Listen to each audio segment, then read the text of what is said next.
Today we'll be making a video on biochemistry.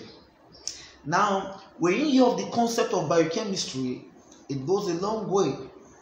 And the outline for today's biochemistry course talks about the history of biochemistry and how it evolved. So this short video will go into details of what really is biochemistry. Now, to a layman, when you ask them what is biochemistry, they tend to tell you that biochemistry because of the word biochemistry, that it is study of biology and chemistry, but that is not entirely true. Biochemistry is way beyond that. Now, what is biochemistry? Biochemistry can be defined, as the name implies, as the study of the chemistry of life, or is the study of the molecular and chemical reactions of life. So it therefore means that biochemistry tends to make use of the language of chemistry to explain biology at the molecular level, which is at the simplest level. So it therefore means that the basic principle of the chemistry of life are the same in all organisms. I repeat that the basic principle of the chemistry of life are the same in all living organisms. That is to say that the same central metabolic processes are found in organisms from the simplest level to the complex level, which is from bacteria down to humans, as a cited study.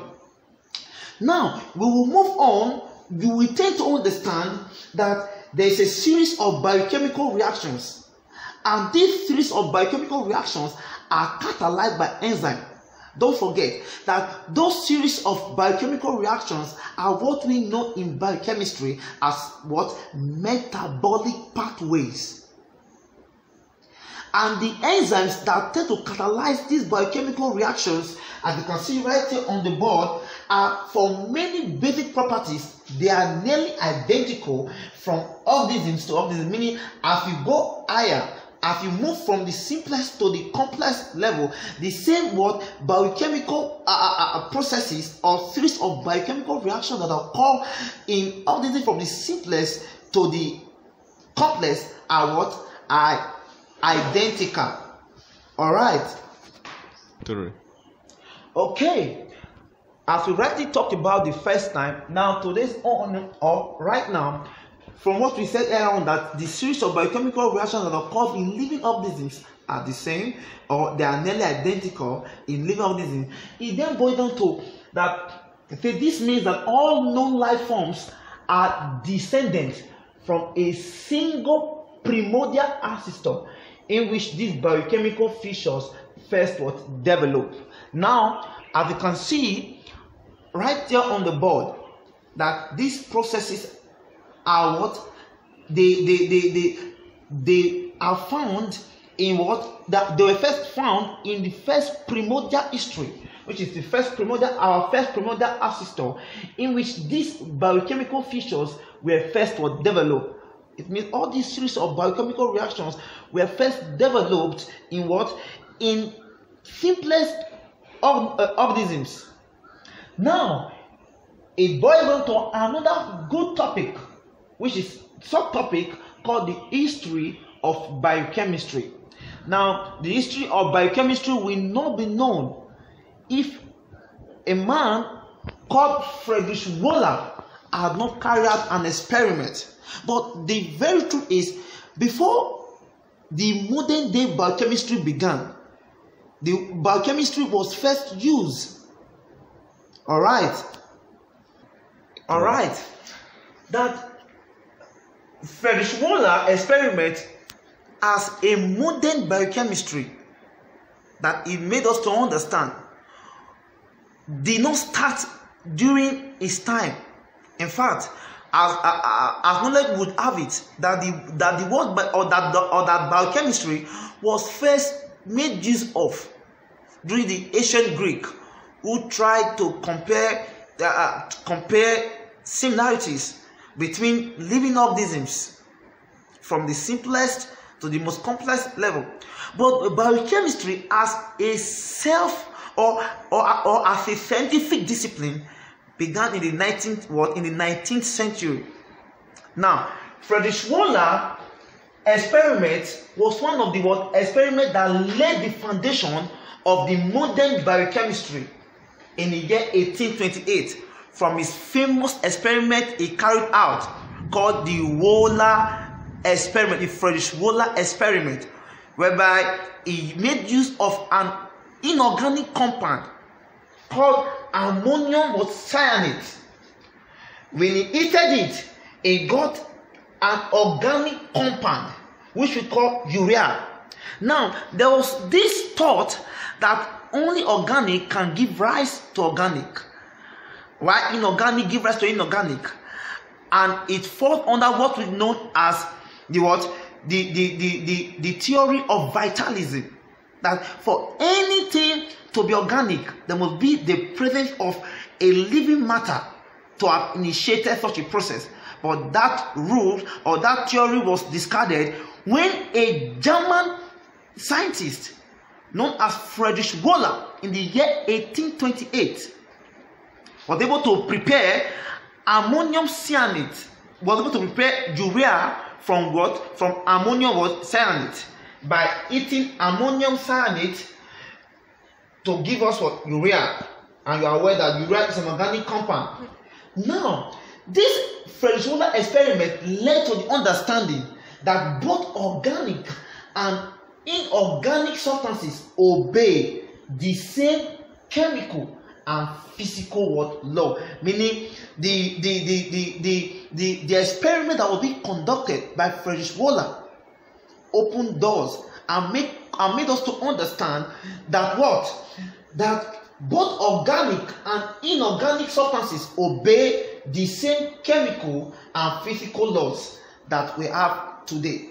So it therefore means that we won't be wrong if we say that Friedrich Wohler is known as the father not only of organic chemistry but of modern day biochemistry. As we move further again, we have basically two major breakthroughs of biochemistry, and the two major breakthroughs are the discovering of the role of enzyme, and secondly, the discovering of the role of nucleic acid. These are the two major breakthroughs in the history of biochemistry. Now we move further to discuss more about them. Now, Edward Buckner in the year 1897 observed that enzymes as catalysts of biological reaction. Meaning, Edward Buckner discovered that enzymes are catalysts of biochemical reaction in the year 1897. It moves further to Emil Fischer, who studied the catalytic effect of yeast enzyme on the hydrolysis of sucrose. Please do not forget that Emil Fischer studied the catalytic effect of yeast enzyme on the hydrolysis of sucrose. Meaning, for sucrose to be hydrolyzed, a series of processes occur, and the enzyme that is being used to make such a reaction to occur is yeast enzyme. And you are aware that yeast enzyme secrete two major enzymes, which are maltase and zymase. Now we will move further again. Friedrich Wohler is one scientist that did a lot for us in the modern biochemistry that we enjoy today. Now, he also proposed that enzyme and substrate react to form enzyme substrate complex during catalysis. Meaning, during catalysis, when an enzyme should combine with a substrate, what is formed? An enzyme substrate complex is formed. He also proposed the lock and key hypothesis, which will refer to the preformed active site of an enzyme. Meaning, the lock and the key model of the lock and the key hypothesis, whereby that for every enzyme there is for every substrate there is an enzyme that catalyzes it, making us understand of the highly specificity of enzyme, which we'll talk more about in our subsequent video we'll be releasing. All right. Now we've talked so much about the two major breakthroughs of biochemistry, which we said that the first one was the discovery of the role of enzyme, and number two, the discovery of the role of nucleic acid. Now we've talked much about the discovery of the role of enzyme. Now we'll boil down to the study of the role of the nucleic acid.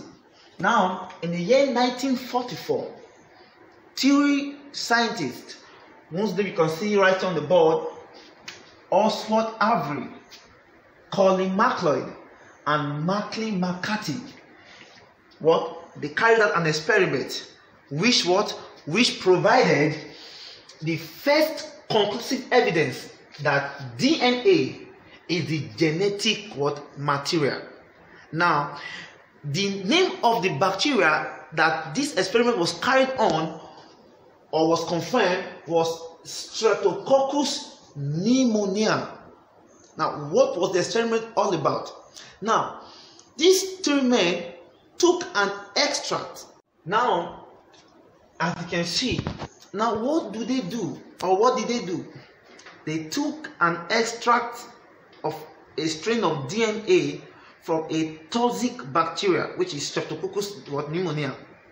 They took the toxic strain and imputed it into a non-toxic strain of that same of the bacteria of that same species, which is the Streptococcus pneumoniae.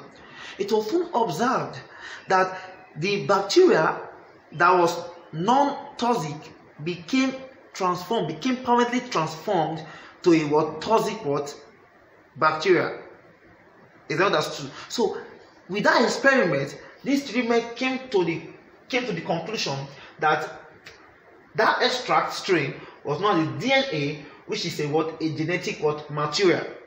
Now, in the year 1953, James Waxy and Francis Crick deduced the three-dimensional structure of the DNA, which means the DNA simply means the deoxyribonucleic acid. Now, this boils down to what we call the central dogma of biochemistry. Now, what really is this central dogma of biochemistry? The central dogma of molecular biology, which is biochemistry, is an explanation, information within a biological system. Which is often stated that the DNA will be transcribed to an RNA, which is ribonucleic acid, which will later make protein. So it means DNA to RNA is transcription, while from RNA to protein is translation, meaning the DNA is transcribed to RNA, while the RNA is translated to protein. Now, this was not the original statement. Now, it was first stated by Francis Crick in the year 1957, but later it was published after this year, the following year. That was when this central dogma of biochemistry was later published. Now, I think with these few tips, please, I will advise you all to like, subscribe, and share this video so that we can make subsequent video for our viewers at home. Thank you.